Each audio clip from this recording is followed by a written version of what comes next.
Now I want to talk about each individual villain in Legend of Korra. Now each villain seemed to have a good stance, in a sense, but they all went about it the wrong way.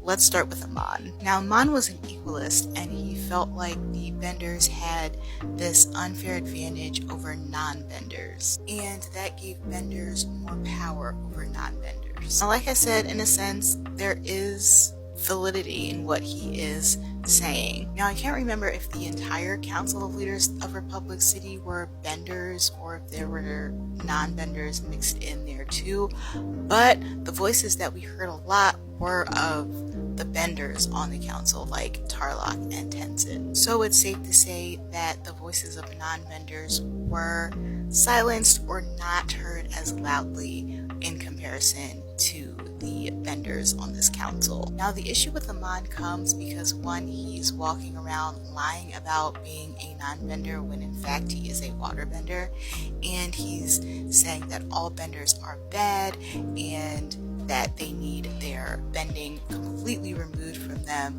so they can be just like everyone else. And this is harmful because he's taking his negative experience with bending and making it a blanket thing over all benders, and it's not the case. Everyone is different. Some people are going to use their bending to do bad things, and some people are going to use their bending to help and do good things in the world. And instead of coming to the council as a bender and explaining to them that he understands how non-benders may feel with bending and living amongst other benders, and them trying to come up with ways that they can regulate it and really enforce laws and make sure that people are not using their bending for evil and for bad things, and to really use it in good ways, he just decided that everyone, no matter what they're doing, should be stripped of this thing that they were born with, and they had absolutely no control whether they were going to have it or not. Amon took the fears of non-benders and he amplified it and radicalized it and manipulated them into believing that all bending is bad and the only way to have a good, thriving, and humane society is to get rid of it entirely. And doesn't that sound quite familiar? In season 2 of Legend of Korra, we meet Unalaq, who comes in and tries to persuade Korra to really get in touch with the spiritual side and the spiritual world, because he believes that the spirit portal should not be closed and he wants to bring the spirits back into this world. Watching this season, just like Korra, was really wondering to myself, should the spirit world and the portals be closed and it be a separate thing, especially when you consider the beginnings episode and we see how in the past spirits and humans lived together and there was no separation. So Unalaq coming in and wanting to bring back the spirits and not have this huge separation anymore isn't necessarily a bad thing until you realize his real reasoning behind it, and that was because of power. He wanted the power of the Avatar, but he wanted to fuse with Vatu to create a dark Avatar.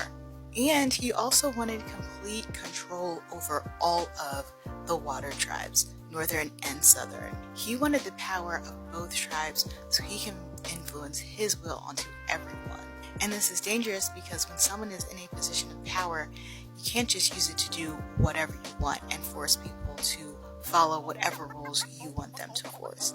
You're leading a group of people, and so you have to take into consideration those people. Being in a position of leadership like that isn't about controlling others. It's about learning and understanding what your people need in order to thrive and be successful and to progress as a nation. And your job as the leader is to figure out the best ways for them to achieve that.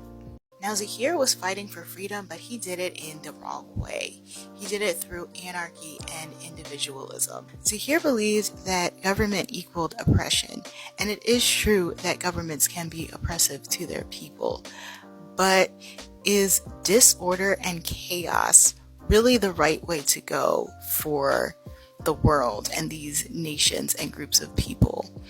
Is anarchy really stability and sustainable for these communities of people. He also believed that everyone's allegiance should be to themselves, which completely rejects the idea of community and begs the question, can you really thrive in a society when you're only looking out for yourself and don't have any help from others? And it's also really interesting to think about that when you consider that Zahir did not work alone.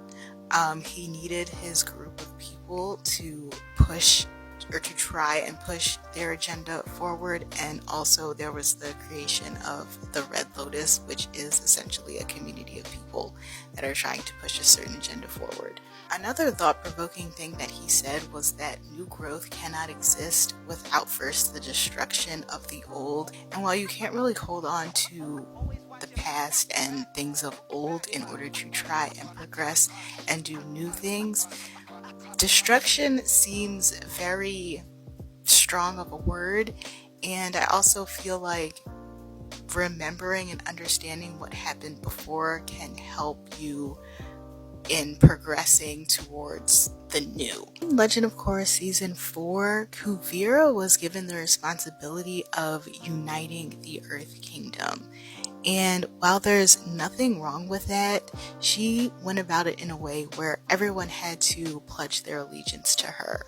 She navigated under the guise of peace, but was only trying to achieve peace by force. She also rejected the idea of royal families and even went as far to call it archaic, but instead of that, she wanted to be in complete power and control of everyone and build this empire led by herself and only herself to push forth whatever she wanted without a care of what everyone else wanted and thought. And like I said in a previous video, this is very much like Sozin and what he did when he brought forth the 100-Year War. Kuvira also believed that technology and innovation should be the things that drive a nation forward, and while there's nothing really wrong with that, she just went about it in a completely unethical way. And we see that with her tearing down the spirit vines and completely destroying the swamp where Toph was living, only to use all of that to create a super mega weapon, and just used it to continue to instill fear and get her agenda and to have control and power. I think the common thread through all of these villains is that power corrupts, and it is completely irresponsible to only think about yourself and not all of humanity.